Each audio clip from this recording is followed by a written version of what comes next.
अथ मंत्रपाठः।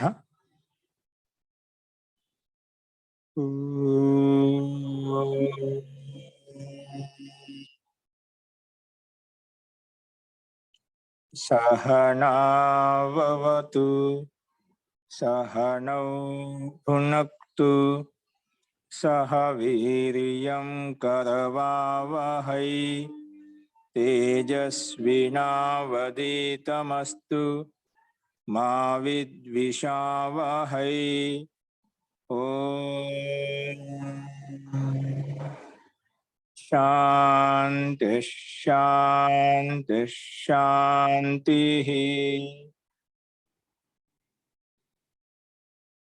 सर्वेभ्यो नमः। अंदरिकी नमस्कारम अंडी।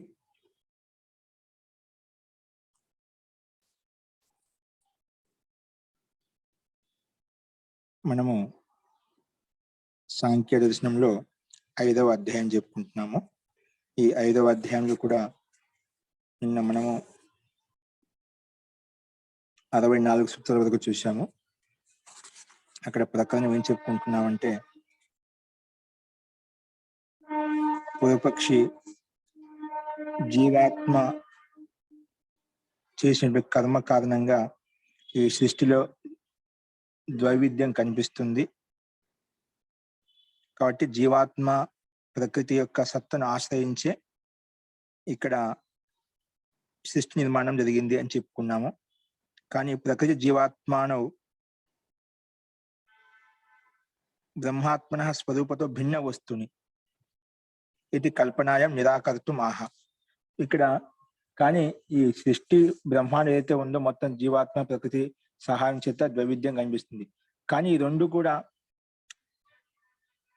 బ్రహ్మాత్మన స్వరూపతో భిన్న వస్తుని నా అంటే బ్రహ్మ స్వరూపం అంటే బ్రహ్మ కంటే భిన్నమైన వస్తువు కాదు. జీవాత్మ కానీ ప్రకృతి కానీ భిన్నమైన కాదు, పరమాత్మ యొక్క అంశమే అన్నట్టుగా పూర్వపక్షి ప్రస్తావించాడు.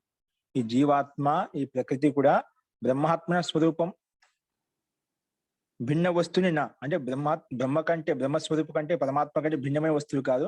అంటే ఇవి కూడా పరమాత్మ యొక్క అంశం చెప్పి ప్రకృతి కూడా ఈ జీవాత్మ కూడా అని చెప్పి ప్రస్తావించాడు. అలా ప్రస్తావించినప్పుడు దానికి సిద్ధాంత సమానం చెప్పాడు. నా అద్వైతం ఆత్మనః, ఈ ఆత్మ ఇది ద్వైతం కాదు. అంటే ఆత్మ బ్రహ్మాత్మ ద్వైతం కాదంటే జీవాత్మ ప్రకృతి యుక్తం కాదు. ఎందుకంటే లింగా తద్భేద ప్రతీతే. ఆత్మ అంటే బ్రహ్మాత్మే ఒకటే అంటే మిగతా కూడా ఆత్మ యొక్క స్వరూపం పరమాత్మ యొక్క అంశంలాగా పరిగించినప్పుడు అలా సంభవం కాదు. ఎందుకంటే లక్షణం వల్ల మనకు ద్యోతితం అవుతుంది, లక్షణం వల్ల తెలుస్తుంది. ఏం తెలుస్తుంది? తద్భేద ప్రతీతే. జీవాత్మ వేరు పరమాత్మ వేరు అని చెప్పి మనకు ఆ భేద ప్రతీతి కనిపిస్తుంది. కాబట్టి బ్రహ్మస్వరూపంలో ప్రకృతి జీవాత్మ కూడా అంశంగా భావించబడవు అని చెప్పి ఈయన ప్రస్తావించాడు. దాంట్లో పుష్టిగా ద్వాస సుపర్ణ సయుజ సఖాయం అనే మంత్రం ద్వారా ప్రమాణ పుష్టి పూర్వకంగా ఆయన జీవాత్మ వేరు పరమాత్మ వేరు అని చెప్పి ఈ సూత్రం ద్వారా మంత్రం ద్వారా చెప్పుకున్నాం. అలాగే సరే, జీవాత్మ పరమాత్మ రెండు తత్వాలు భిన్న భిన్నమైనవి. కానీ ప్రకృతి బ్రహ్మస్వరూపం కావచ్చు కదా, ప్రకృతి అనేది బ్రహ్మ యొక్క అంశం కావచ్చు కదా అని అడిగినప్పుడు ప్రస్తావించినప్పుడు సిద్ధాంతి ఇక్కడ కూడా నా అనాత్మని అపి ప్రత్యక్ష బాధాత్. అంటే అనాత్మ అంటే ఏదైతే చైతన్యం లేదంటే ప్రకృతి జడ ప్రకృతి కూడా బ్రహ్మ యొక్క అంశం కాదు. ఎందుకంటే ప్రత్యక్షంగా మనకు బాధ కనిపిస్తుంది కాబట్టి.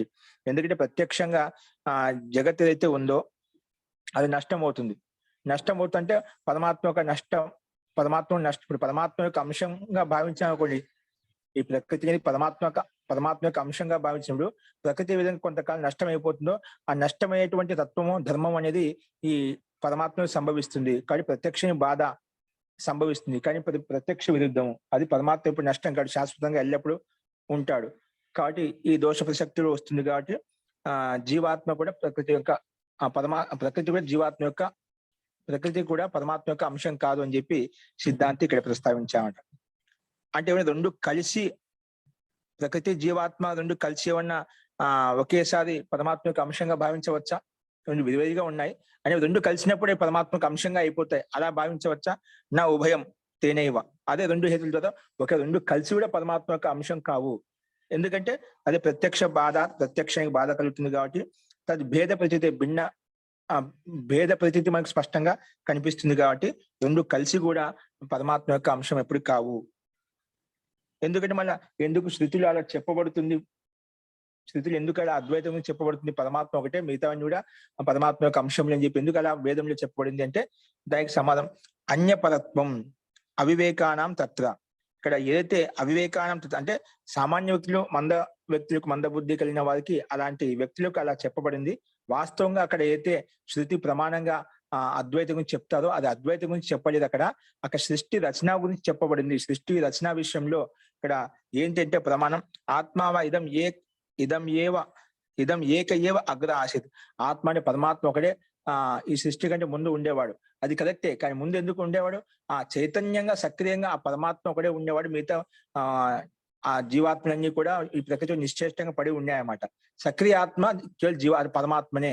పరమాత్మ ఆ రకంగా సృష్టి రచన కంటే ముందు ఉన్నాడు. అంతేగాని అక్కడ సృష్టి రచన విషయంలో అక్కడ సృష్టి రచన కంటే ముందు పరమాత్మ సక్రియంగా ఉండే సందర్భాన్ని తీసుకొని చెప్పబడింది. కానీ పరమాత్మ ఒక్కడే, అన్ని కూడా పరమాత్మ యొక్క అంశంలో అని చెప్పి ఆయన ప్రస్తావన కానీ ప్రకటన కానీ లేదు. కాబట్టి అది సృష్టి రచన విషయంలో ప్రస్తావన ఇవ్వబడింది, అది అద్వైతం గురించి కాదు అని చెప్పి సిద్ధాంతి ఈ రకంగా ప్రస్తావించాడు. సో మొత్తానికి జీవాత్మ వేరు, ప్రకృతి వేరు, అలాగే పరమాత్మ వేరు అని చెప్పి సిద్ధాంతి ఇక్కడ నిరూపించాడు అన్నమాట. సో ఈ రకంగా మనం చూసాము. ఇందులో ఇంకెవరికైనా సందేహాలు చెప్పండి.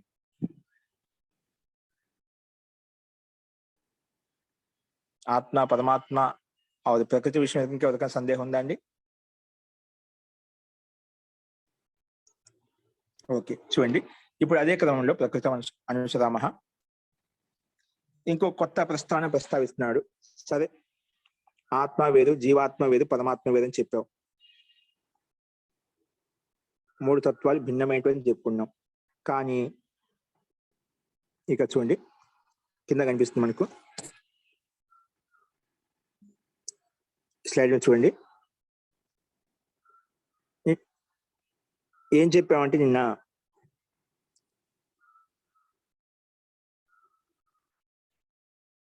ఆత్మావా ఇదం ఏక ఏవ అగ్ర ఆసీత్ అనేది సృష్టి రచన యొక్క విషయంలో చెప్పబడిందని చెప్పి చూసాము. ఇప్పుడు ఇదే క్రమంలో మళ్ళీ ఏం చెప్తున్నా చూడండి. భవతు, ఇది లాస్ట్ 65 సూత్రానికి భూమిక చూడండి. అన్యపరత్వం అవివేకానం తత్వ అని చెప్పి చెప్పుకున్నాం. అంటే అవివేకి వ్యక్తులకు అలాగా వివేకరహిత వ్యక్తులకు అలా చెప్పబడింది. కానీ స్థితిలో వాస్తవంగా అది సృష్టి రచన యొక్క విషయంలో ఉంది, కానీ అద్వైత విషయాన్ని ప్రస్తావించడం లేదు, అది ప్రకరణం కాదని చెప్పి మనం చెప్పుకున్నాం. అలా చెప్పిన తర్వాత మళ్ళా 65 సూత్రానికి భూమికలో పూర్వపక్షి విధంగా అడుగుతున్నా అంటే భవతు శృతి సృష్టి రచనాపర ఈ ఆత్మావా ఇదం ఏక ఏవ అగ్ర ఆసీత్ అనే మంత్రము ఇది సృష్టి రచనా ప్రకారంలో ఇవ్వబడింది, అది స్వీకరిస్తాం. భవతు శృతి అనే వేదం అనేది సృష్టి రచనాపరంగా ఇవ్వబడింది, అది స్వీకరించాం. పరంతు కానీ తత్ర జగత్ కారణత్వం బ్రహ్మాత్మన, ఈ జగత్కి కారణం అంటే ఈ జగత్ బ్రహ్మాండ ఉత్పన్నానికి కారణం అంటే ఈ జగత్ కారణత్వం అంటే బ్రహ్మాత్మన కిం ఉపాదానత్వేన నవ ఇది ఆకాంక్షమాహ. అంటే సరే, ఇది బాగుంది, సృష్టి రచన విషయంలో ఉంది చెప్పుకున్నాం, నేను అది కూడా స్వీకరించాం. కానీ ఇక్కడ జగత్క కారణం బ్రహ్మాత్మన, జగత్క కారణం జగత్ కారణత్వం బ్రహ్మాత్మన కిం ఉపాదానత్వేన. జగత్కి కారణం, ఈ జగత్కి ఉపాదాన కారణం అనేది ఈ జగత్ ఈ బ్రహ్మాండం అయితే కనిపిస్తుందో జగత్ కారణత్వం బ్రహ్మాత్మన, ఈ జగత్కి కారణం అని చెప్పాం, బ్రహ్మ అని చెప్పాం. జగత్కి కర్త ఆ బ్రహ్మ అని చెప్పాం. ఆ బ్రహ్మ కిం ఉపాదానత్వేన నవా ఇది, అంటే ఉపాదాన కారణమా ఈ జగత్కి ఆ పరమాత్మ ఉపాదాన కారణమా లేదా నిమిత్త కారణమా అని సృష్టి రచన విషయంలో పరమాత్మ విషయం చెప్పారు. సృష్టి రచన విషయంలో పరమాత్మ సృష్టి రచన కంటే ముందు సక్రియంగా ఉండి ఆ జగత్ని రచించాడు. ఈ జగత్ రచించాడు అంటున్నావు కదా పరమాత్మ. ఆ జగత్ రచించడంలో పరమాత్మ యొక్క నిమిత్తం ఏంటి? ఇక్కడ పరమాత్మ ఉపాదాన కారణంలో ఉన్నాడా లేదంటే అన్య నిమిత్త కారణంలో ఉన్నాడా? అంటే ఈ జగత్తుకి కారణం ఉపాదాన కారక రూపంలో తీసుకోవాలన్నా నిమిత్త కారణ రూపంలో తీసుకోవాలన్నా? అంటే ఈ జగత్ రచించడానికి ఉపాదాన కారణమా లేదా నిమిత్త కారణమా? ఆ రకంగా ప్రస్తావించాడు. సో సృష్టి రచన కంటే ముందు ఇదం ఏవ ఇదం ఏకయేవ అగ్ర ఆసిత్, ఒకటి సక్రియంగా ఆ పరమాత్మ ఉన్నాడు, అందుకే సృష్టిని రచించాడు, జగత్ రూపంలో తయారు చేశాడు. కానీ తయారు చేసిన ఆ నిమిత్త కారణంగా ఉన్నాడు, ఉపాదాన కారణంగా ఉన్నాడా, అది ప్రస్తావన చేశాను. జగత్ కారణత్వం, ఈ జగత్ కారణ రూపంలో బ్రహ్మాత్మన కిం, ఈ బ్రహ్మాత్మ అంటే పరమాత్మ కిం ఉపాదానత్వైన ఉపాదాన కారణ రూపంలో ఉన్నాడా, నవ లేదంటే భిన్న రూపంలో ఉన్నాడా, ఇది ఆకాంక్షయం. ఆహా, ఈ అలాంటి ఆకాంక్ష జిజ్ఞాస పూర్వకంగా ప్రశ్న అడిగినప్పుడు పూర్వపక్షి సమాధానం సిద్ధాంతి చెప్తున్నాడు. నా ఆత్మ అవిద్య, నా ఆత్మ అవిద్య, నా ఉభయం జగత్ ఉపాదాన కారణం, ఎందుకు నిసంగత్వాత్. నా ఆత్మ అవిద్య ఏం చెప్పారు చూడండి, 60 చూడండి. నా ఆత్మ విద్య నా ఉభయం జగత్ ఉపాదాన కారణం, ఎందుకు నిసంగత్వాత్.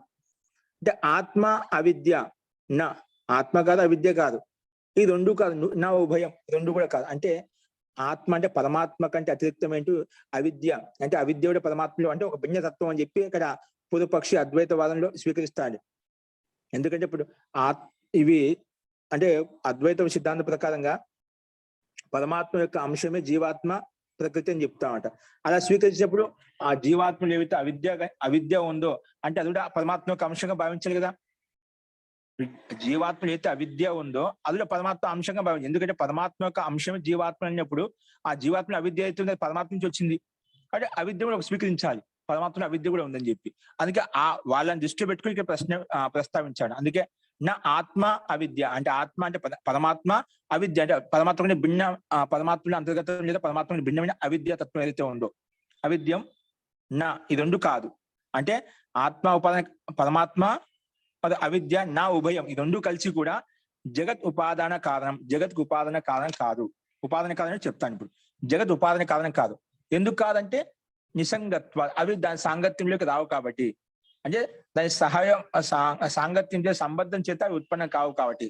ఎందుకంటే ఇవి ఆత్మ అనేది అవిద్య నిసంగత్యంగా ఉంటాయి అన్నమాట, సాంగత్యంలో ఉండవు, అంటి పెట్టుకొని ఉండవు అనమాట అని ఇక్కడ హేతు ఈ విధంగా ప్రస్తావించాడు. సో నా ఆత్మ అవిద్య నా ఉభయం జగత్ ఉపాదాన కారణం, జగత్కు ఉపాదాన కారణం కాదు. ఎందుకు నిసంగత్వ, ఇవి సాంగత్య రహితంగా ఉంటాయి కాబట్టి. చూడు భాషను చూడండి. బ్రహ్మాత్మ జగతో నా ఉపాదాన కారణం. ఈ బ్రహ్మాత్మ అంటే పరమాత్మ జగత్కి అంటే బ్రహ్మాండానికి నా ఉపాదాన కారణం, ఉపాదాన కారణం కాదంట. జగత్కి ఉపాదాన కారణం కాదనట.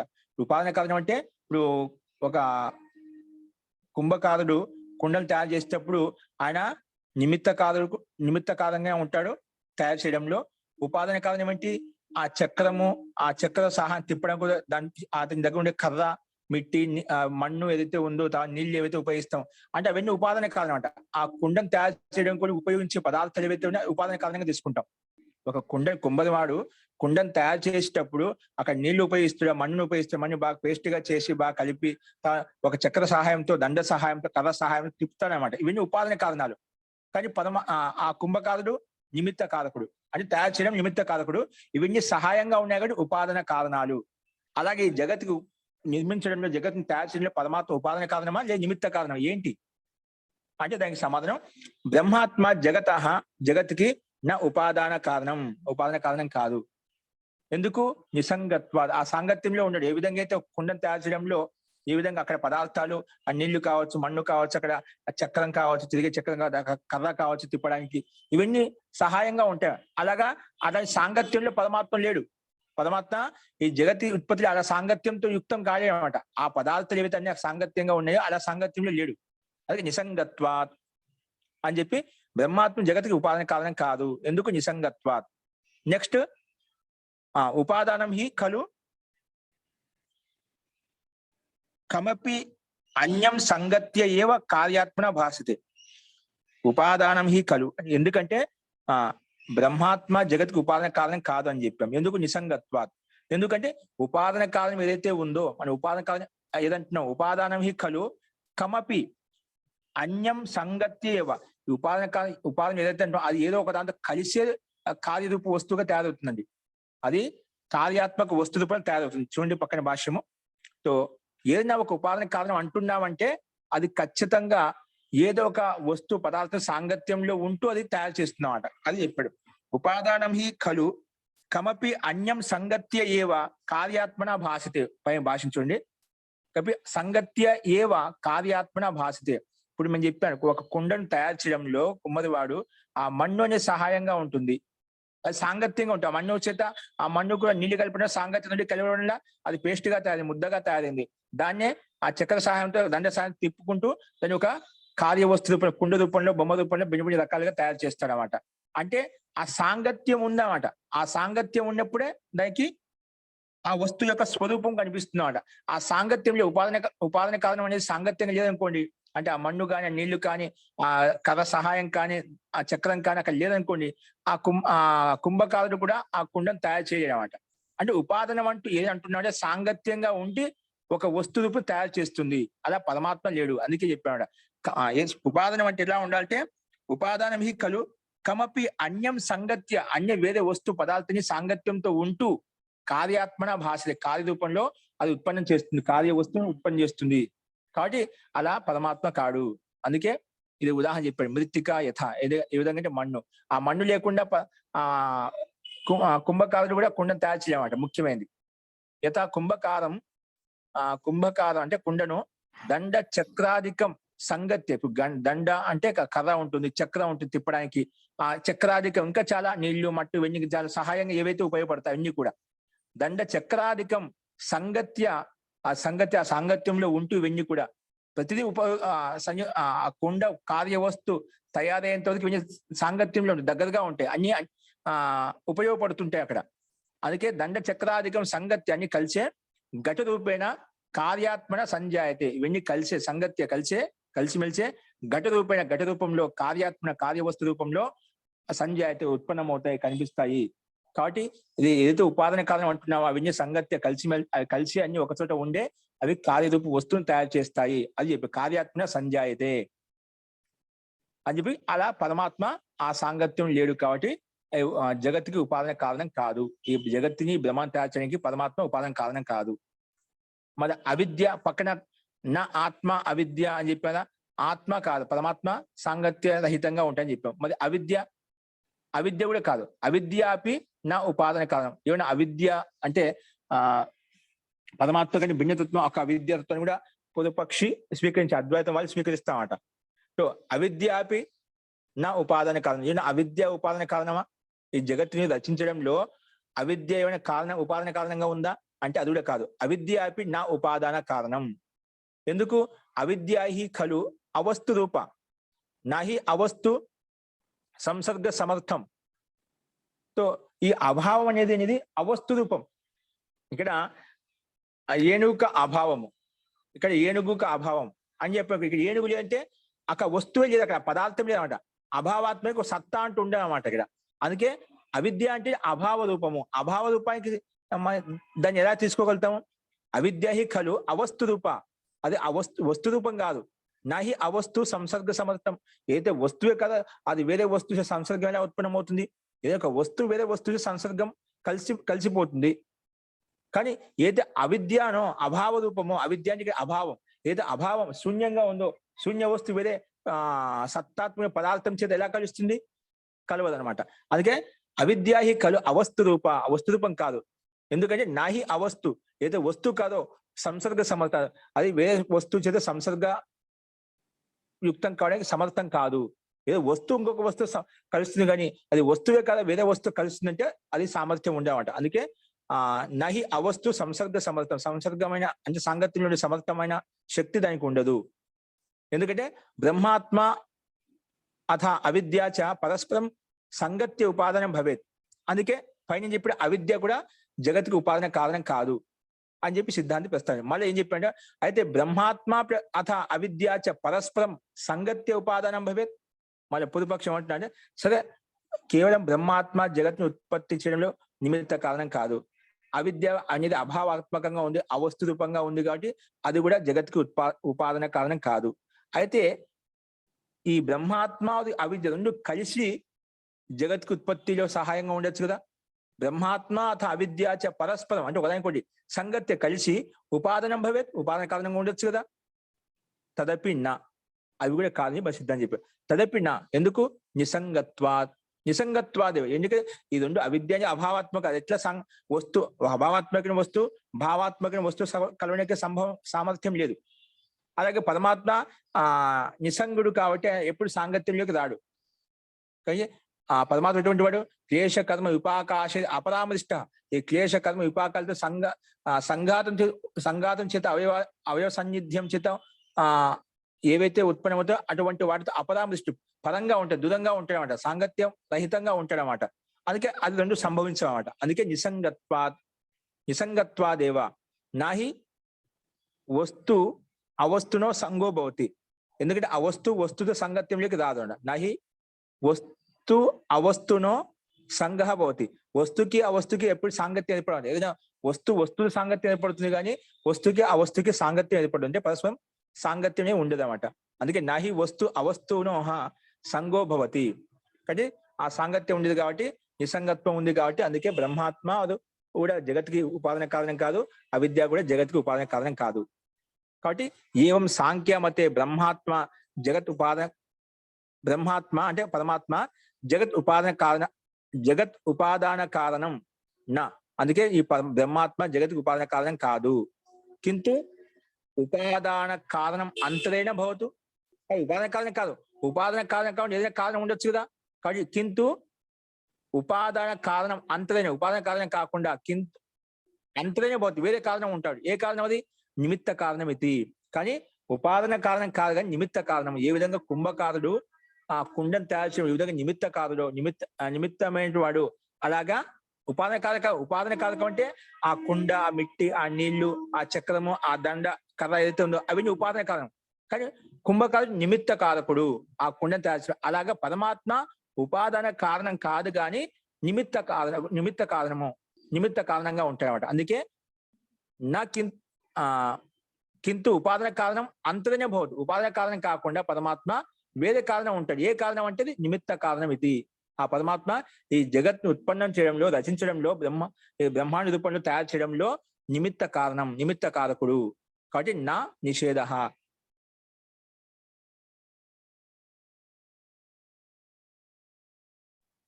కాబట్టి నిమిత్త కారణం చెప్పండి, నిషేధించలేము అన్నమాట. పరమాత్మ నిమిత్త కారణం అని చెప్పి దాంట్లో ఎవరు నిషేధించలేమట. అందుకే నిమిత్త కారణం అయితే నిషేధించలేమట. నా నిషేధ తస్మాత్ నిమిత్త కారణం. అందుకే ఈ పరమాత్మ జగత్ను ఉత్పన్నం చేయడం నిమిత్త కారణము, కానీ ఉపాదాన కారణం కాదు. ఏ విధంగా అయితే కుంభకారుడు కుండను తయారు చేయడం నిమిత్త కారకుడు, అలాగే పరమాత్మ కూడా జగత్ ఉత్పన్నం చేయడంలో నిమిత్త కారకుడు, ఉపాదాన కారణం కాదు. ఉపాదాన కారణం ఏ విధంగా ఉంటాయంటే, కుమ్మరివాడు కుండను తయారు చేసేటప్పుడు దాంట్లో అక్కడ సహాయపడేటువంటి వస్తువు పదార్థాలు ఏవైతే ఉన్నాయో, ఆ మన్ను, ఆ నీళ్ల యొక్క సంయోగము, తర్వాత చక్రము, దండ, ఇవన్నీ అక్కడ ఉపయోగపడే వస్తువులన్నీ కూడా ఉపాదాన కారణంగా పరిగణించబడతాయి. అలా ఉపాదాన కారణం అంటూ పరమాత్మ కాదు. ఏంటి అదంటే ఏదో కారణం ఉండాలి ఖచ్చితంగా. నిమిత్త కారణము. ఏ విధంగా కుంభకారుడు నిమిత్త కారకుడు కుండను తయారు చేయడంలో ఆ నిమిత్త కారణం కుంభకారుడు లేకపోతే ఉపాదాన కారణం ఉన్నప్పుడు కూడా కుండ తయారు కాదు అన్నమాట. ఉపాదాన కారణం ఉన్నా కూడా కుండ తయారు కాదు, కానీ నిమిత్త కారణం ఉండాలి. ఆ కుంభకారుడు ఉన్నాడు కాబట్టి ఆ కుండ తయారైంది. అలాగే ఈ ఉపాదాన కారణం కాదు, కానీ పరమాత్మ నిమిత్త కారకుడు, నిమిత్తంగా ఉన్నాడు కాబట్టి జగత్ రూపంలో మనకు కనిపిస్తుంది, బ్రహ్మాండ రూపంలో పరిగణించాడు అనమాట. కాబట్టి పరమాత్మ ఎటువంటి వాడి జగత్ని ఉత్పన్నంలో నిమిత్త కారకుడు. కాబట్టి ఆత్మ గాని అవిద్య కానీ జగత్కి ఉత్పత్తి కారణం కాదు, ఉత్పత్తి ఉపాదాన కారణం కాదు, నిమిత్త కారణం అని చెప్పి సిద్ధాంతి ప్రస్తావించాడు. ఓకే, ఇది అంటే పూర్వపక్షం అడిగాడు, ఈ జగత్ కారణత్వం ఈ బ్రహ్మ ఉపాదాన కారణమా నిమిత్త కారణం అని చెప్పి, ఉపాదాన కారణం కాదు అంటే నిమిత్త కారణం అని చెప్పి చెప్పాడు. ఉపాదాన కారణం లేదంటే ఇంకేమైనా ఉందంటే ఉపాదాన కారణం కాదుగా నిమిత్త కారణం అని చెప్పి స్పష్టంగా ప్రస్తావించాడు అన్నమాట. అలా చెప్పిన తర్వాత మళ్ళీ చూడండి, ఆత్మద్వైతం నిరస్తం. సరే, ఆత్మద్వైతం నిరస్తం. ఆత్మద్వైతం కాదంటే కేవలం పరమాత్మే కాదు, పరమాత్మ జీవాత్మ కూడా ఉంది. ద్వైతం కాదంటే అద్వైతం కాదు మొత్తానికి. అద్వైతం అంటే రెండు కాదంటే ప్రకృతి లేదు, జీవాత్మ లేదంటే పరమాత్మ యొక్క అంశం ప్రకృతి, అది మనం నిషేధించాం పొదు సూత్రాల ద్వారా. ఆత్మద్వైతం నిరస్తం. ఆత్మద్వైతం ఇది, ఆత్మ పరమాత్మ జీవాత్మ అనేది మనకు స్పష్టంగా ఆత్మ ఒకటే కాదు జీవాత్మ కూడా ఉందని చెప్పి మనం పొదు సూత్రాల ద్వారా మనం చూసుకున్నాం, ప్రస్తావించాం, నిరూపించాం. అందుకే ఆత్మద్వైతం నిరస్తం చేశాం. కానీ పరమాత్మ జీవాత్మ స్థ నిరస్తం అంటే పరమాత్మ జీవాత్మ స్థ, పరమాత్మ వేరు జీవాత్మ వేరు రెండు ఉన్నాయని చెప్పున్నాం. కానీ తత్ర విశేష అవధార్యతే.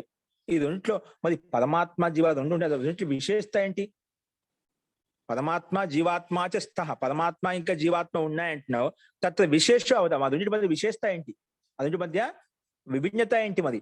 సో ఎందుకు రెండు ఆత్మ అంటున్నావు, ఇది కూడా ఆత్మే, ఇది పరమాత్మ జీవాత్మ రెండు ఆత్మలే కదా. విశేషత ఏంటి రెండింటి మధ్య? తత్ర విశేష అవధార్య, విశేషం ఏంటో ఇక్కడ అవధారణ చేయబడుతుంది, నిర్ధారించబడుతుంది. చూడండి, నైకస్య ఆనంది, నైకస్య ఆనంద చిద్రూపత్వే, నైకస్య ఆనంద చిద్రూపత్వే ద్వయోర్భేదాత్. ఇది ఉంటే భేదం ఏంటంటే నైకస్య ఆనంద చిద్రూపత్వే, ఆనంద దాంట్లో ఒకటేమో ఆనంద చిద్రూపం అంట, ఒకటేమో ఆనందంతో యుక్తమైంది, చైతన్యంతో యుక్తమైంది, ఒకటి కాదు. నైకస్య అంటే రెండిట్లో ఒకటి, అందులో ఏది ఒకటి? ఒకదానికేమో ఆనందం ఉందంట, చైతన్యం ఉందంట, ఒకదానికి ఆనందం లేదు, ఒకదానికి ఆనందం లేదు. ఏంటి అది చూద్దాం. నైకస్య ఆనంద చిద్రూపత్వే, ఒకటేమో ఆనంద యుక్తం చైతన్యంతో యుక్తమైంది, కాబట్టి ఈ రెండింటి మధ్య అంటే ఒకదానికి ఉందన్నమాట. కాబట్టి ద్వయోరు భేద, రెండింటి మధ్య భేదం ఉంది. ఏంటి? ఆనందత అనేది, ఆనంద గుణం అనేది రెండింటికి మధ్య, జీవాత్మకి పరమాత్మకి భేదంలో ఆనంద గుణం అనేది భిన్నంగా ఉంది. అది ఎవరికి ఏంటి అనేది చూడండి. ద్వయోహు ఏకస్య, రెండిట్లో ఒకటికి, ద్వయోహు ఏకస్య, ద్వయోహు చెప్పిన భేదాత్, ద్వయోహు ఏకస్య రెండిట్లో ఒకటి, ఏది? ఆనంద చిద్రూపత్వే నా. ఆ రెండిట్లో ఒకదానికి ఆనందము చిద్రూపత్వం లేదంట. ఏంటి? ఒకదానికి ఆనందము చైతన్య రూపం లేదంట, అంటే వేరేది ఉందన్నమాట. ఇప్పుడు చూడండి, దీన్ని బట్టి కూడా ఇక్కడ కూడా, దీన్ని బట్టి కూడా మనం మూడు ప్రస్తావన తీసుకోవచ్చు. ఒకటేమో ఆనంద గుణం అనేది పరమాత్మలో ఉంది, జీవాత్మలో ఆనంద గుణం లేదు. జీవాత్మలో ఆనంద గుణం లేదు కాబట్టి ఆనందం కోసం పరమాత్మ ప్రాప్తి కోసం ప్రయత్నం చేస్తున్నమాట. అది మనకు స్పష్టం. ఎందుకంటే జీవాత్మని కూడా పరమాత్మను పొందడం కోసం ప్రయత్నం చేస్తున్నాయి. అందుకు ఆనందం స్వయంగా స్వాభావికంగా ఉంటే, ఏ విధంగా పరమాత్మలో పరమాత్మని ఆనంద స్వరూపుడు ఏ విధంగా చెప్తామో, ఆనంద గుణం స్వాభావికంగా ఉంది కాబట్టి ఆనంద స్వరూపుడు అని చెప్పాం. అందుకే పరమాత్మలో ఆనంద గుణం ఉందన్నమాట. కానీ జీవాత్మలో ఆనంద గుణం లేదు కాబట్టి మనం దానికోసం ప్రయత్నం చేస్తుంది జీవాత్మ. అందుకే రెండింటిలో ఆనంద గుణం ఒకదానికి ఉంది, ఒకదానికి ఆనంద గుణం లేదు. అందుకే రెండింటి మధ్య భేదం అనమాట. ఇదే భేదం అనమాట. ఒకటేమో ఆనంద గుణంతో యుక్తమై ఉంది, ఒకటి ఆనంద గుణంతో లేదు. ఏదైతే లేదో ఆనందం కోసం ప్రయత్నం చేస్తుంది అన్నమాట. అది భేదం అనమాట. భేదం ఉంది కాబట్టి మనకు ఇక్కడ రెండింటికి మధ్య భేదం అనేది మనం పరిగణించాలన్నమాట. అందుకే ద్వయోహు ఏకస్య ఆనంద చిద్రూపత్వే నా, ఒకటేమో ఆనంద చిద్రూపత్వం లేదు. ఏంటంటే చూడు, భాషను చూడండి. పరమాత్మ జీవాత్మనోహు ఏకస్య, పరమాత్మ జీవాత్మలో ఏదో ఒకదానికి, పరమాత్మ జీవాత్మలో ఏకస్య ఒకదానికి, అంటే జీవాత్మనః రెండిట్లో ఒకదానికి ఏంటి? జీవాత్మనః ఆనంద చిద్రూపత్వే నాస్తః, ఆనందము చిద్రూపత్వం లేదంట. ఆనంద చిద్రూపత్వే నాస్తః అంటే ఆనంద గుణం లేదు, ఆనంద గుణము లేదు. ఆనంద చిద్రూపత్వే నాస్తః సతు చిదేవ, అది కేవలము చైతన్యం మాత్రమే. సతు చైతన్యమేవ అంటే కేవలం జీవాత్మలో ఆనంద గుణం లేదు. అంటే పరమాత్మలో ఆనందము చిద్రూపత్వం ఉంది, కానీ జీవాత్మలో కేవలం చిదేవా. చిదేవ అంటే చైతన్యమేవా. ఆనంద గుణంగా చైతన్య సత్తా అయితే ఉంది, జీవాత్మకి చైతన్యం ఉంది. ఏ విధంగా పరమాత్మకి చైతన్యత ఉందో, సక్రియత ఉందో, అలాగే జీవ చైతన్యత ఉంది. అందుకే ఇప్పుడు సతు చిదేవ, చైతన్యం మాత్రమే. అది చైతన్యంతో యుక్తమైనది మాత్రమే, కానీ ఆనందంతో యుక్తం కాదు. అందుకే సతు చిదేవ, చిత్త మాత్రమే, అంటే చైతన్యం మాత్రమే. పరమాత్మనస్తు స్థః, పరమాత్మనస్తు దాంట్లో చైతన్యం ఉంది, ప్లస్ ఆనంద గుణం రెండు ఉన్నాయన్నమాట. జీవాత్మలో కేవలం చైతన్యం మాత్రమే ఉంది, కానీ పరమాత్మలో చైతన్యంతో పాటు ఆనందం కూడా ఉంది అన్నమాట. అందుకే పరమాత్మనస్తు స్థః అంటే రెండు ఉన్నాయి, కానీ జీవాత్మలో కేవలము చైతన్యం మాత్రం ఉంది, కానీ ఆనంద గుణం లేదు. అందుకే పరమాత్మనస్తు స్థః ఏవ అంటే రెండు ఉన్నాయి. కుతః ఎందుకు? భేదం వలన. ఏంటి? భేదైన వర్ణన అంటే భేద వర్ణన చేయడం వలన. ఏంటి భేదం అంటే ఇక్కడ మనతో చూపించారు తైత్తిరీయోపనిషత్తులో. రసోవై సహ, ఆ పరమాత్మ ఎటువంటి వాడు అంట? రసోవై సహ, రసంతో యుక్తమై ఉన్నాడు. రసోవై సహ, రసం హి ఏవ అయం లద్వ ఆనందీ భవతి అంటే ఆ పరమాత్మ రసయుక్తమైనటువంటి వాడు. కాబట్టి ఆ పరమాత్మను రసోవై సహ, పరమాత్మ రసయుక్తంతో యుక్తమైనాడు కాబట్టి రసం ఏవ అయం లబ్ధ, ఆ రసయుక్తం అంటే ఆ పరమాత్మను అయం లబ్ధ అంటే అయం జీవాత్మ, ఈ జీవాత్మ తెలుసుకొని, అయం ఆత్మ, అయం పురుష, అయం లబ్ధ అంటే ఆ పురుష పరమాత్మను తెలుసుకొని ఆనందీ భవతి, అప్పుడు ఆనందయుక్తం యుక్తం అవుతాడు. ముందు ఆనందం లేదు, కానీ లబ్ధ్వ, అయం లబ్ధ్వ అంటే ఆ పురుషుణ్ణి తెలుసుకొని, ఆ జీవాత్మను తెలుసు, ఆ పరమాత్మ యొక్క అంశాన్ని తెలుసుకొని ఆనందీ భవతి, ఆనందయుక్తుడు అవుతాడు. రసయుక్తంతో రసయుక్తంతో రసంతో యుక్తమైనటువంటి అంటే ఆనందంతో యుక్తమైనటువంటి పరమాత్మని తెలుసుకొని చైతన్యాత్మ ఆనందీ భవతి, ఆనందయుక్తం అవుతుంది. లేదు, ముందు అవుతుందంట తెలుసుకొని ఆ పరమాత్మ యొక్క సాక్షాత్కం దర్శనం ద్వారా ఆనందయుక్తం అవుతుంది. అందుకే రసో వై సహా రసం హి ఏవ అయం రసం హి ఏవ అయం లబ్ధ్వా ఆనందీ భవతి, ఆనందయుక్తుడు అవుతాడంట. అత్ర ఆనంద జీవాత్మని నాస్తి, ఇక్కడ ఆనందం అంటే జీవాత్మ లేదు. ఆనంద జీవాత్మ లేదు కాబట్టి దానికోసం ప్రయత్నం చేస్తూ ఉంది. అలాగే ప్రతి జీవాత్మడు సంసారంలో ప్రతి జీవాత్మ ప్రతి ప్రాణి కూడా ఆనందం కోసం, సుఖ విశేషం కోసం ప్రయత్నం చేస్తున్నామట. అందుకే అత్ర ఆనంద జీవాత్మని నాస్తి, ఆనందం జీవాత్మ లేదు. చైతన్యత్వం ఏవ ఇది, కేవలం చైతన్యం మాత్రమే ఉందన్నమాట. కేవలం చైతన్యత్వం ఏవ ఇది స్పష్టం, కేవలం చైతన్యం మాత్రమే ఉందని చెప్పి స్పష్టంగా కనిపిస్తుంది. తథా ఆనందస్తు పరమాత్మని విద్యతే, కానీ ఆనందం మాత్రం పరమాత్మని విద్యతే, పరమాత్మలో మాత్రం కనిపిస్తుంది. కాబట్టి తస్మాత్ ఆనంద రూపం లబ్ధ్వా, అలాంటి ఆనంద రూపాన్ని పొంది లబ్ధ్వా హి జీవాత్మ ఆనందం అనుభవతి, కాబట్టి పరమాత్మ యొక్క ఆనందాన్ని పొందే జీవాత్మ ఆనందానుభూతిని పొందగలుగుతుంది. కాబట్టి అందులో ఒకదానికి ఆనంద గుణం లేదు, ఒకదానికేమో ఆనందంతో పాటు చైతన్యం ఉంది, ఆనంద గుణం కూడా ఉంది. కాబట్టి ఆనందము చైతన్యంతో యుక్తమైనది పరమాత్మ, కేవలం చైతన్యంతో యుక్తమైన జీవాత్మ. ఈ రెండు ఏంటివి? ఆనందం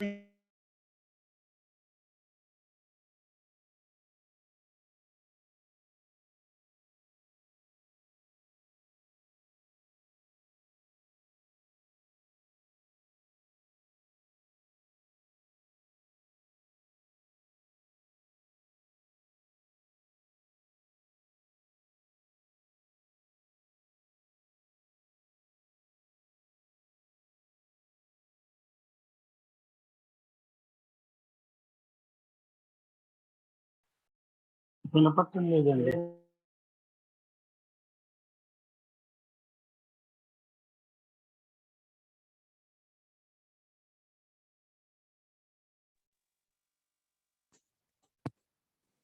అస్తు ప్రకృతమశ్రామ.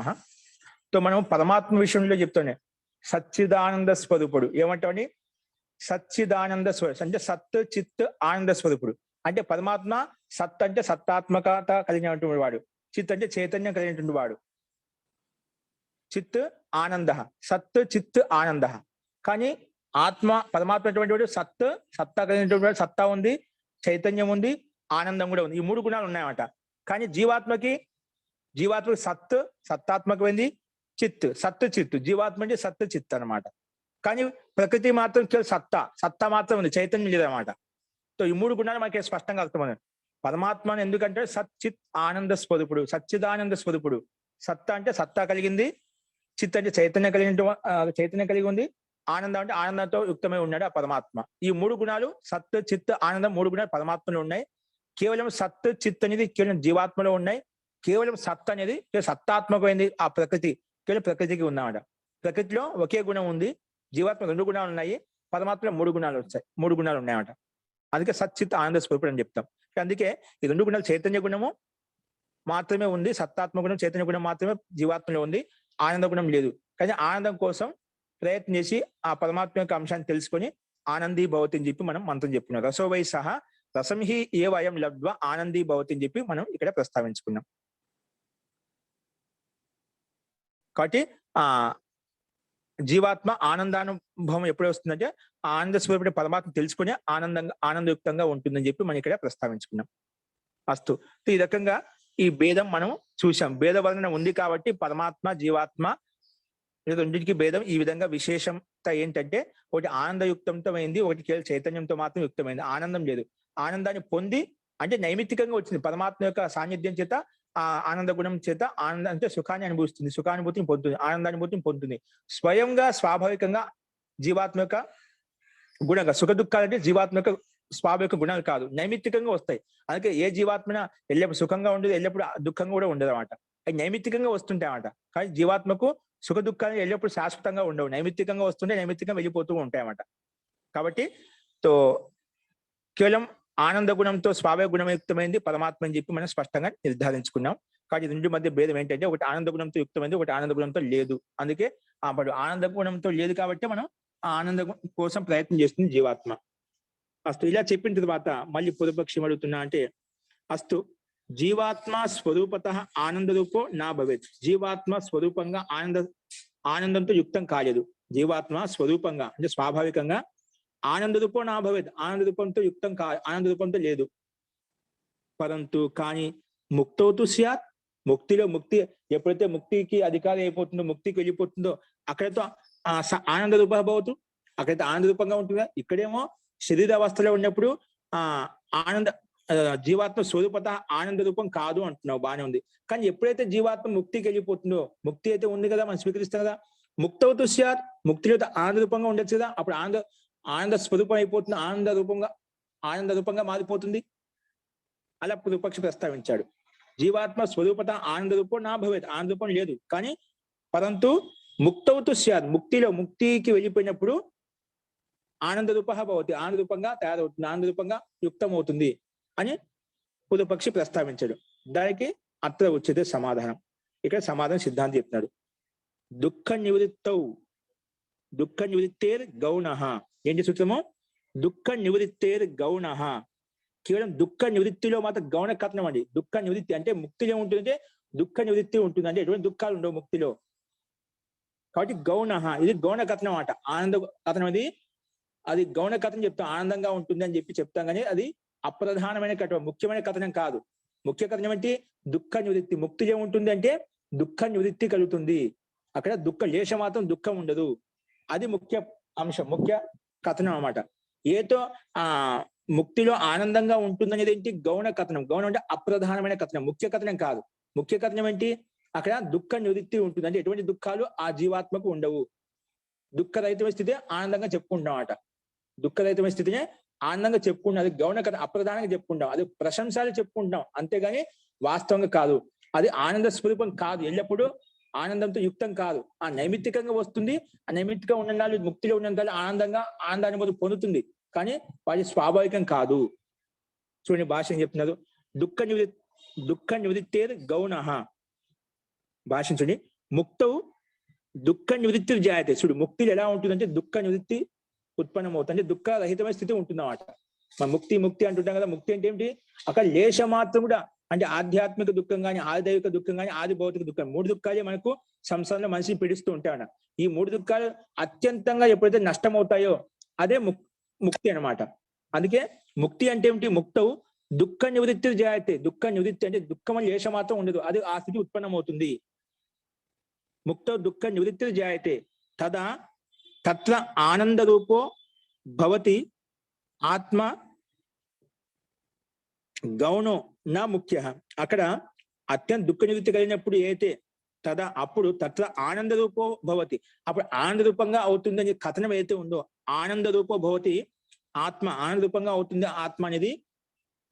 గౌణో నా ముఖ్య, అది గౌణ కథనం. గౌణ అంటే అప్రధానమైన, అప్రధానంగా చెప్పాం. నా ముఖ్య కథనం కాదు. ముక్తిలో దుఃఖ నివృత్తి కలిగినప్పుడు దుఃఖ నివృత్తి స్థితిలో శాంతవస్థ అంటే ఆనంద స్థితిలో ఉంటుంది, కాబట్టి అలా గౌణ కథనం చెప్తాం, ప్రశంసలు, వాస్తవంగా కాదు, ముఖ్య కథనం కాదు. అది తత్ర ఆనంద రూపో భవతి ఆత్మ, ఆనంద రూపంగా విధంగా ఉంటుందో అది గౌణ అంటే అప్రధానమైంది. నా ముఖ్య కథనం కాదు. ఎందుకంటే నాహి తదా స ఆనంద రూపభవతి, అది అప్పుడు ఆనంద రూపం కాదు, ఆనంద రూపం వల్ల కాదనమాట. ఆనందీ భవతి, మన చూడ ఆనంద రూపో ఆనందీ భవతి, ఆనందం లేదు, ఆనందంగా అవుతుంది అన్నమాట. కానీ ఆనంద రూపంగా తయారు కాదు. అంటే ఏ విధంగా పరమాత్మ ఆనంద స్వరూపుడు అంటే ఆయన యొక్క స్వరూపమే, ఆయన యొక్క స్వాభావిక గుణమే ఆనందయుక్తంతో ఉండటం అన్నమాట. అది యొక్క స్వరూపం ఎప్పుడు, ఆ స్వరూపం ఎటువంటి మార్పు రాదు. కానీ జీవాత్మ ఆనందీ భవతి అంటే ఆ పరమాత్మని తెలుసుకొని ఆనందీ భవతి, ఆనందంతో యుక్తం అవుతుంది, అంతేగాని ఆనంద స్వరూపం యుక్తం కాదు, ఆనంద స్వరూపం కాదు. అంటే జీవాత్మ ముక్తి ఆనందంతో పూర్తిగా స్వరూపం మారిపోదు. ఆ పరమాత్మ యొక్క సహాయం చేత ఆనందీ భవతి అంటే ఆనందంతో యుక్తం అవుతుంది, అంతేగాని ఆనంద స్వరూపం కాదు. ఆనందంతో పూర్తిగా స్వాభావికంతో యుక్తం కాదు.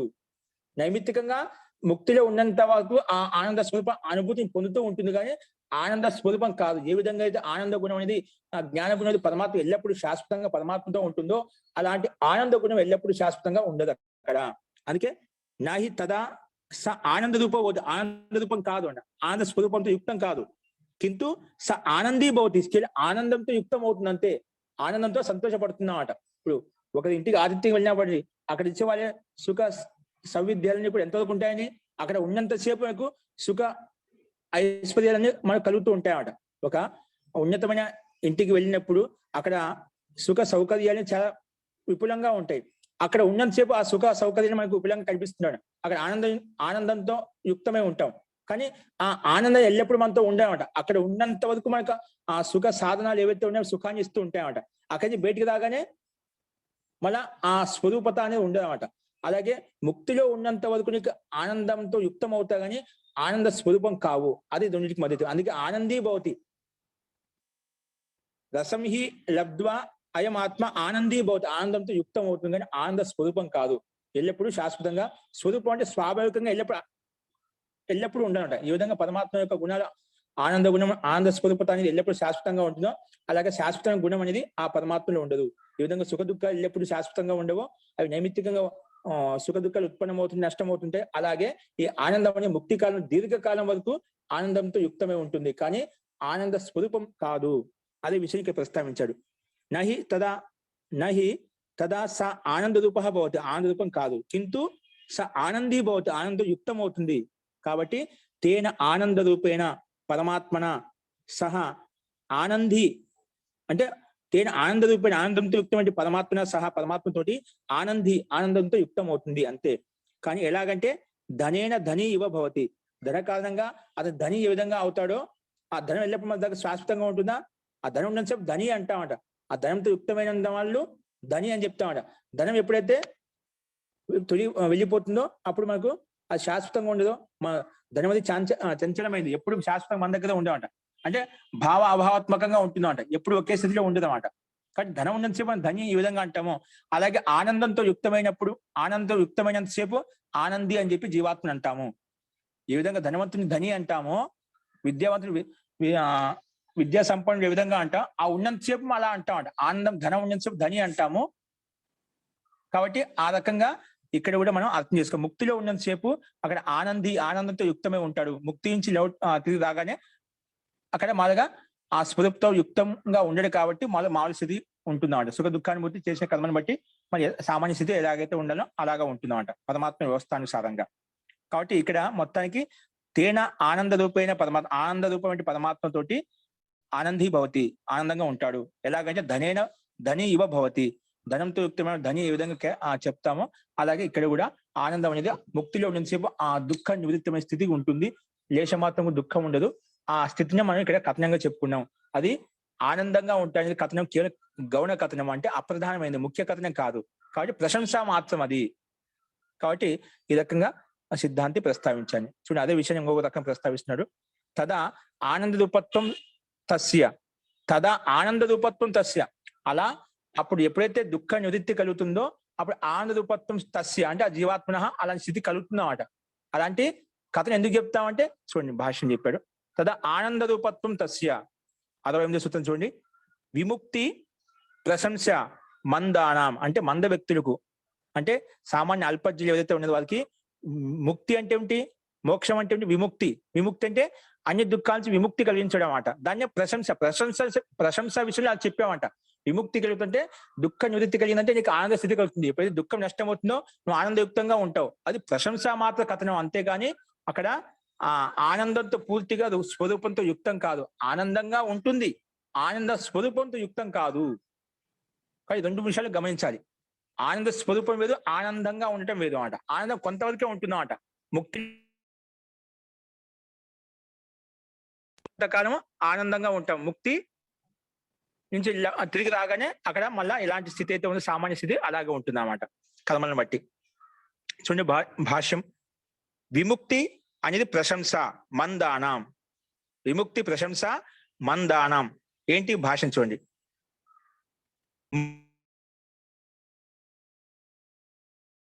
ఆనంద ముక్తో ఆనందాభివ్యక్తి కలు ముక్తో ఆనందాభివ్యక్తి.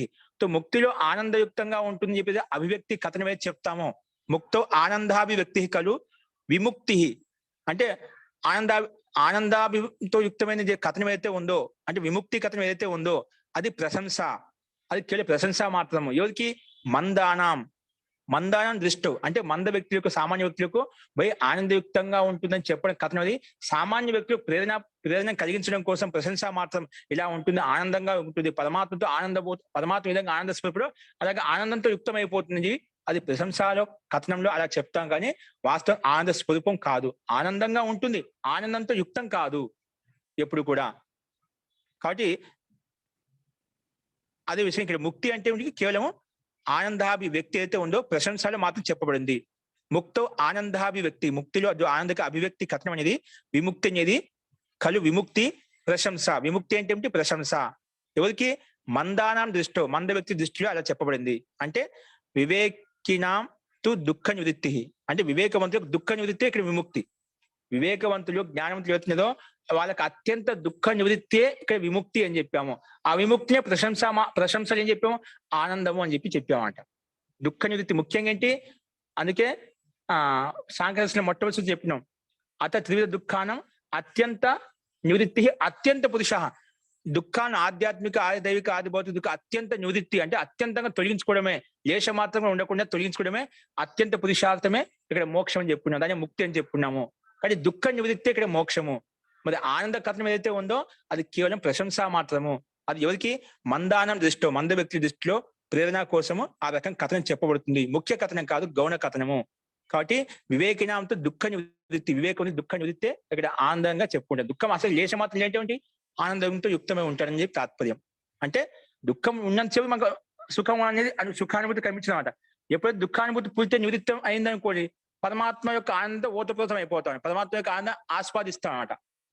కాబట్టి ఆ పరమాత్మ యొక్క ఆనందం ఎందుకు ఆస్వాదించలేకపోతున్నాం? మనలో అనాది వాసన సంస్కారాలు ఉన్నాయి కాబట్టి ఆ కర్మల వలన, ఆ దోషాల వలన ఆనందానుభూతిని పొందలేకపోతున్నాం. ఎప్పుడైతే ఈ కర్మలు నశించిపోయా, దగ్ధం చేసుకున్నాం కర్మలను, అప్పుడు పరమాత్మ యొక్క ఆనందం ఓతప్రోతం అయిపోయి ఆనందానుభూతిని పొందగలుగుతాము. అది ఇక్కడ చెప్పబడింది. అందుకే విముక్తి అంటే ప్రశంస. ఎవరికి? మందాని దృష్టిలో అలాగా చెప్పబడింది. వాస్తవంగా చెప్పాలంటే వివేకినాం తు దుఃఖ నివృత్తి ఏవ, ఆ దుఃఖ నివృత్తి మాత్రమే అని చెప్పి ఒక సిద్ధాంతి ప్రస్తావించాడు.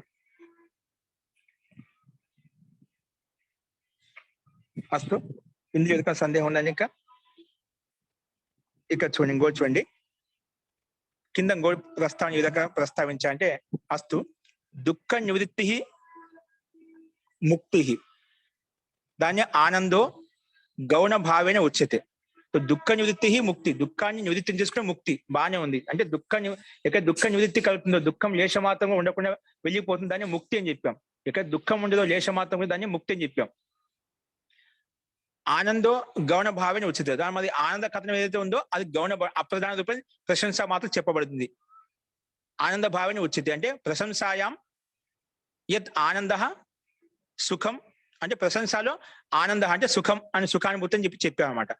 పునః సుఖ దుఃఖానుభూతి మనసా భవతి. కానీ సుఖ దుఃఖానుభూతి సరే ఆనంద భవతి అంటున్నావు, ఆనందం అంటే సుఖానుభూతి కలుగుతుంది అంటున్నావు కదా. పునః మళ్ళీ సుఖ దుఃఖానుభూతి మనసా భవతి. కానీ సుఖ దుఃఖానుభూతి అనేది అనుభూతి అయితే కలుగుతుందో ఈ మనసు కలుగుతుందా, మనసు మాధ్యమంతో సుఖ దుఃఖానుభూతి, సుఖాన్ని కానీ దుఃఖాన్ని అనుభూతిని పొందుతాం అనమాట. కానీ సుఖ దుఃఖానుభూతి మనసా భవతి. మనస్సు నా వ్యాపకత్వం, కానీ మనసు వ్యాపకత్వం లేదు. మనసును ఏకదేశంలో ఉంటుంది, పూర్తిగా వ్యాపించలేదు కదా. మనసు నా వ్యాపకత్వం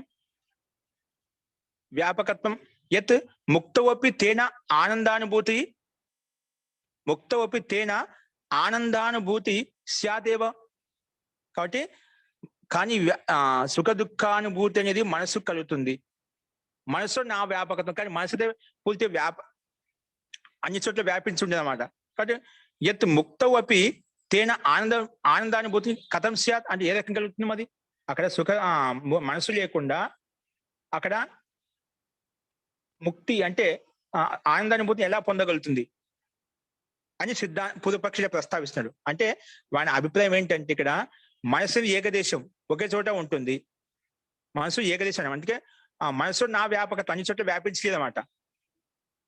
కాబట్టి యత్ ముక్తవపి ముక్తిలో కూడా తేన ఆనందానుభూతి స్యాత్. కాబట్టి ఆ మనస్సు కూడా ఆ మనసు ద్వారానే ఆ సుఖ దుఃఖానుభూతి కలుగుతుంది అని చెప్పి ఇక్కడ ప్రస్తావించాడు. చూడండి, దీని భాష ద్వారా మీకు తెలిసి స్పష్టమవుతుంది.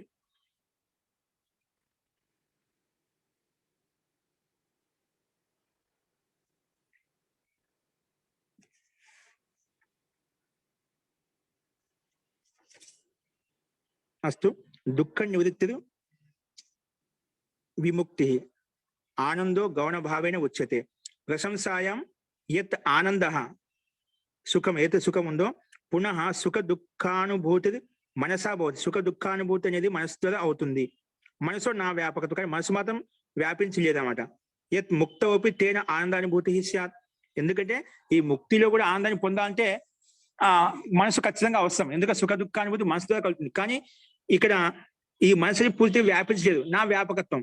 మరి ఎలా అటువంటి ముక్త తేన ఆనందానుభూతి స్యాత్. మన ముక్తిలో ఏ విధంగా ఆనందానుభూతి కలుగుతుంది?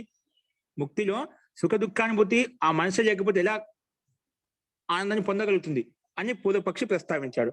దానికి సిద్ధాంతి సమానం చెప్తున్నారు. చూడండి,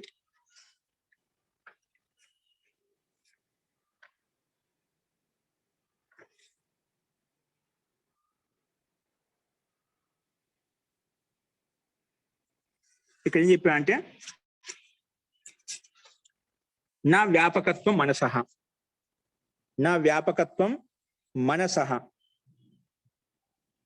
కారణత్వాత్ ఇంద్రియత్వాద్వా వశ్యాదివత్ క్షుదాదివత్, వశ్యాదివత్ క్షుదాదివత్ అని చెప్పి ఇక్కడ సిద్ధాంతి ప్రస్తావించాడు. చూడండి, ఇక్కడ పైన భాష్యం కనిపిస్తుంది. చూడండి, నా వ్యాపకత్వం అంటే సూత్రం చెప్తున్నారు ఇక్కడ.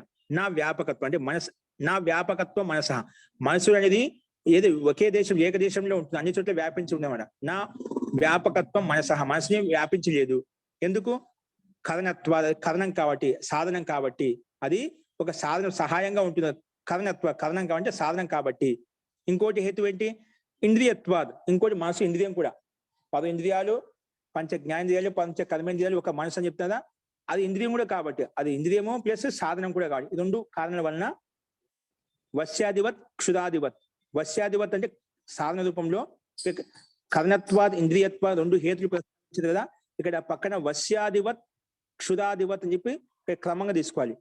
కరణం అంటే సాధనం అంటే కుల్హాడి అంటే గొడ్డలికి సమానంగా. గొడ్డలి ఏ విధంగా మనకు మన కార్యసిద్ధి కోసం ఏ విధంగా సహాయపడుతుందో, అతి సహాయకంగా ఉంటుందో, అలాగే ఇంద్రియత్వాద్ ఇంద్రియాలు మనకు పంచ జ్ఞానేంద్రియాలు ఏవైతే ఉన్నాయో వాటికి సహాయంగా ఉంటుందో, చూడటానికి ఏ విధంగా ఇంద్రియాలు సహాయంగా ఉంటే అలాగా. ఇక్కడ ఇంద్రియత్వాత్ అంటే క్షుదాదివత్, ఈ 2 దృష్టాంతాలను క్రమంగా ఇచ్చారన్నమాట. ఇక్కడ మొత్తానికి అంటే ఈ మనసు అనేది వ్యాపించి లేదు, ఏకదేశంలో ఉంది. మరి ముక్తిలో సుఖ దుఃఖానుభూతి ఎలా కలుగుతుంది అని పూర్వపక్షి ప్రస్తావిస్తున్నాడు. అని దానికి సమాధానం ఇక్కడ చెప్పాడు. నా వ్యాపకత్వం మనసః కరణత్వాద్ ఇంద్రియత్వాద్వా వశ్యాదివత్ క్షుదాదివత్. అదేంటో భాషించుకోండి. మనసః మనసో విభుత్వం నాస్తి. మనసుని విభు అంటే వ్యాపించలేదు, అన్ని చోట్ల వ్యాపించలేదు అంట. మనసో విభుత్వం నాస్తి.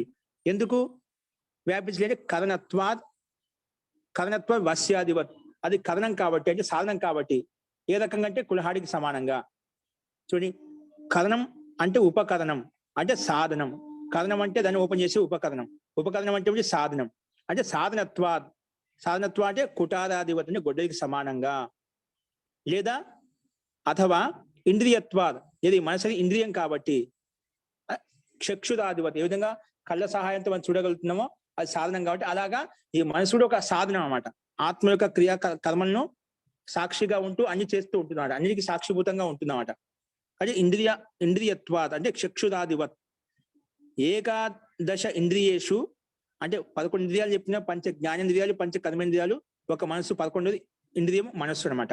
అందుకే ఏకాదశేంద్రియేషు తస్య ఇంద్రియ భావాచ్య.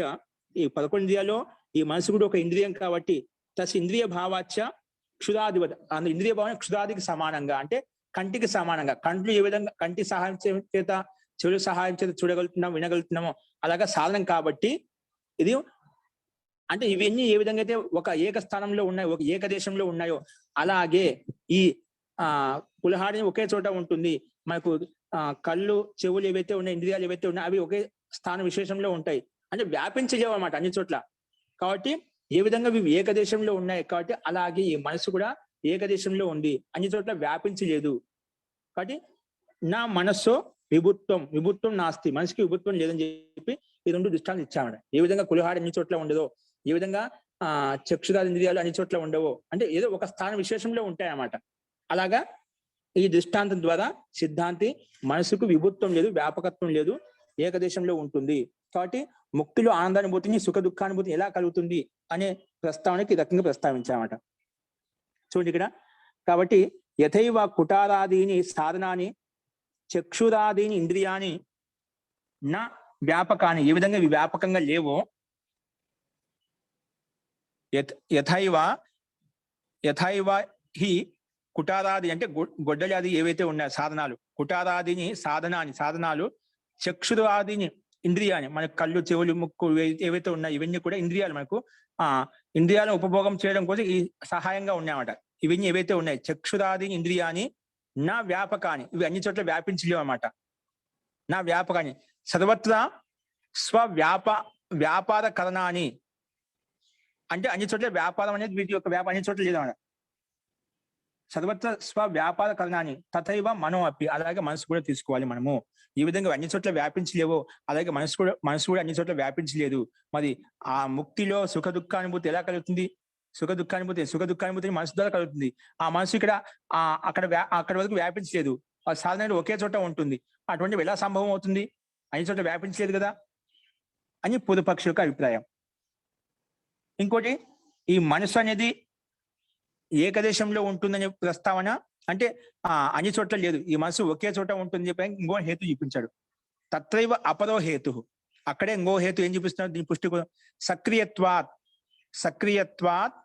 గతి శృతే, గతి శృతి అని ఇంకోటి సక్రియంగా ఉంటుంది. ఆత్మ అనేది మనసు అనేది సక్రియంగా ఉంటుంది.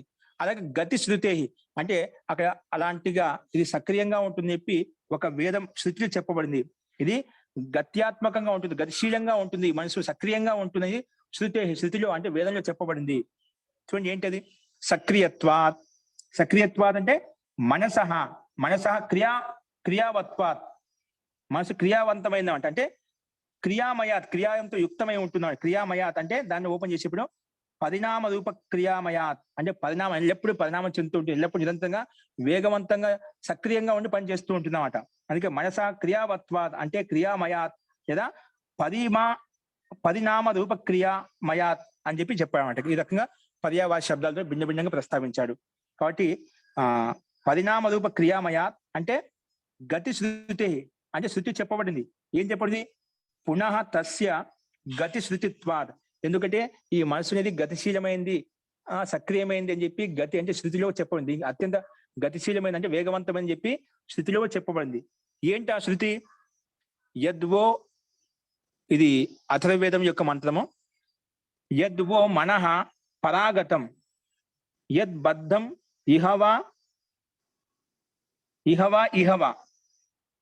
తద్వత్ ఆవర్తయామసి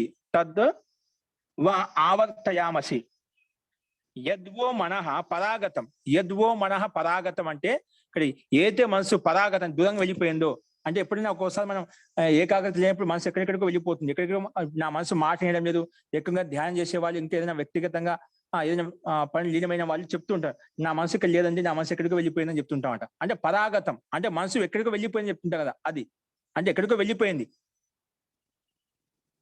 యద్వో మనః పరాగతం, ఇక్కడ దూరంగా వెళ్ళిపోయింది అంటే ఇక్కడ స్థిమితంగా లేదు అనమాట. యద్వో మనః పరాగతం యద్ బద్ధం, అది బంధింపబడిందన్నమాట. ఎక్కడికో వెళ్ళిపోయి ఇక్కడ ఒక చోట బంధింపబడిందన్నమాట. ఇహవా అది ఇక్కడ కానీ అక్కడ కానీ ఎక్కడో చోట ఏదో ఒక విషయంలో మనం బంధింపజేసామట, మనసు అక్కడికి వెళ్ళిపోయిందన్నమాట. తద్వా ఆవర్తయామసి, ఆ మనసును ఆవర్తయామసి మళ్ళీ మనం తీసుకొస్తున్నాను, మళ్ళీ ఆ మనసును నేను తీసుకొస్తున్నాను. అందుకే అంటాం సాధన చేసేవాళ్ళంతా కూడా నా మనసు ఎక్కడికి వెళ్ళిపోతుంది, నువ్వు దాన్ని ఏకాగ్రం చేసి నీ మనసుని నీ వైపు తెచ్చుకో, నీ మనసు నీ ఆధీనంలో ఉంచుకో. తద్ ఆవర్తయామసి, దాన్ని మళ్ళీ నేను తీసుకొస్తున్నాను అంటే అది బంధింపబడింది కాబట్టి అది ఎక్కడ పోయిందో మళ్ళీ తీసుకొస్తున్నామట.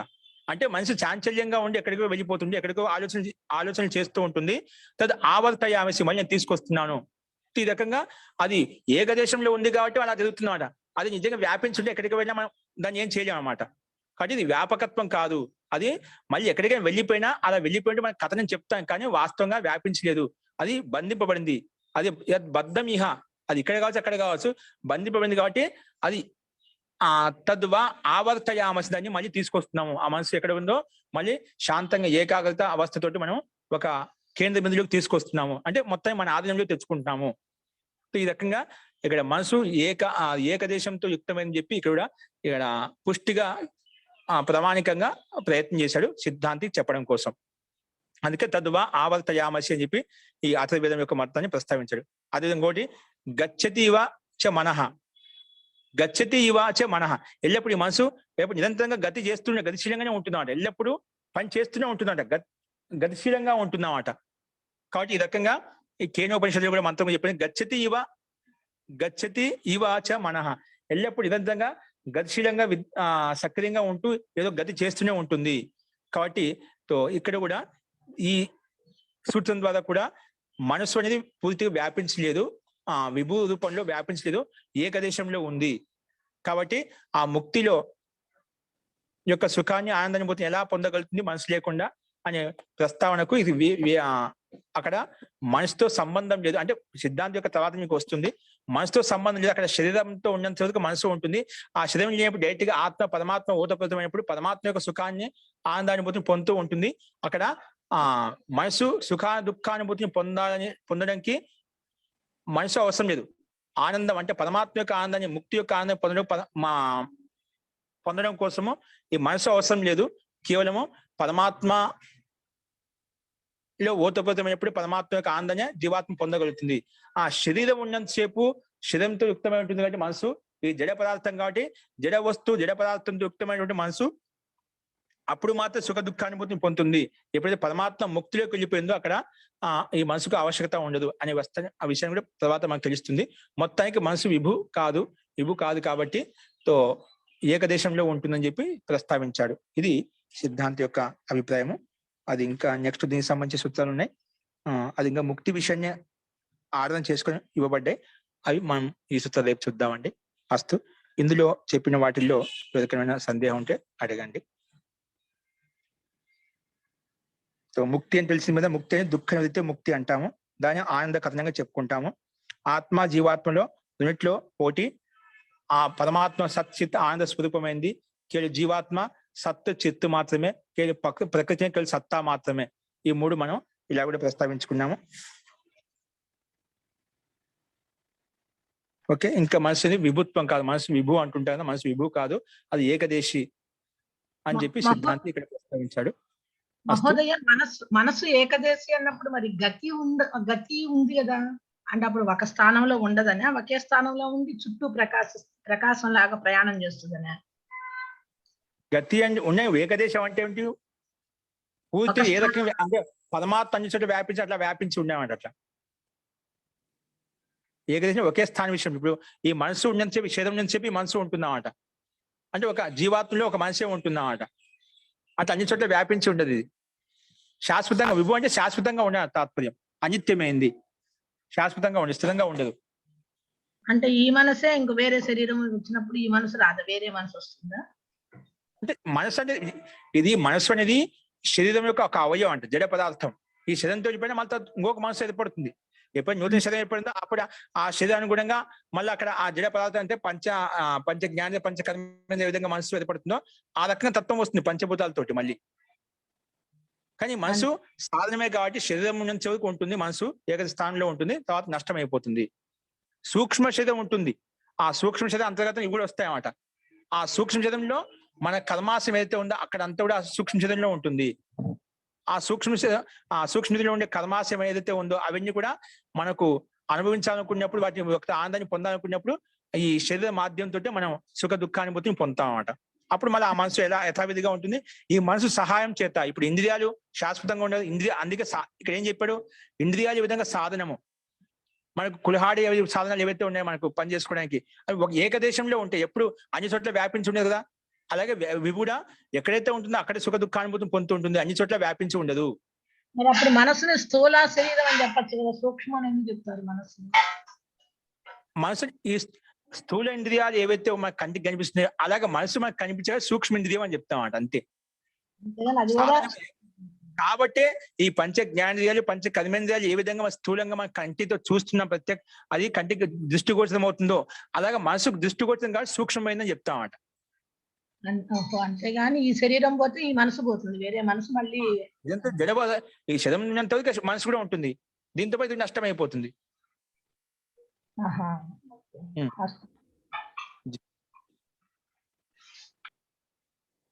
అందుకే అనిత్యమైంది జడ పదార్థంతో యుక్తమైంది కాబట్టి పంచభూతాలతో యుక్తమైంది మనసు.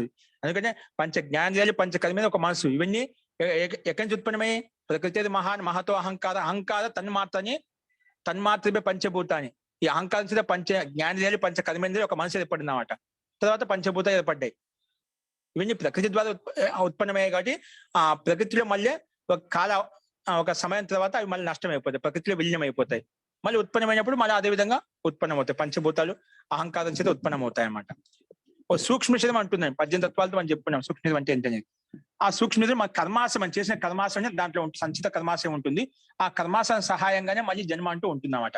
ఎటువంటి శరీరం కలగాలి, ఎటువంటి జన్మ కలగాలి, ఎటువంటి జాతి భోగం ఐశ్వర్యం ఇవ్వాలని పరమాత్మ మన సంచిత కర్మాశని బట్టి పరమాత్మ మనకు ఆ జన్మ ఇస్తాడనమాట. అస్తు మహోదయ. ఓకే అండి. ఇంకేమైనా అవసరం ఆలోచించండి. ఇంకేమైనా సందేహాలు అంటే మనం రేపు చూద్దామండి. అస్తు. మంత్రపాఠ.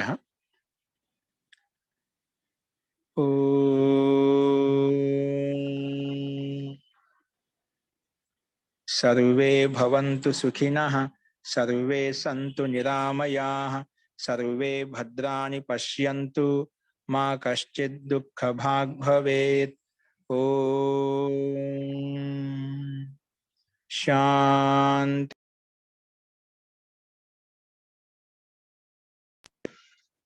సర్వేభ్యో నమః. అందరికీ నమస్కారం అండి. నమస్తే మహోదయ.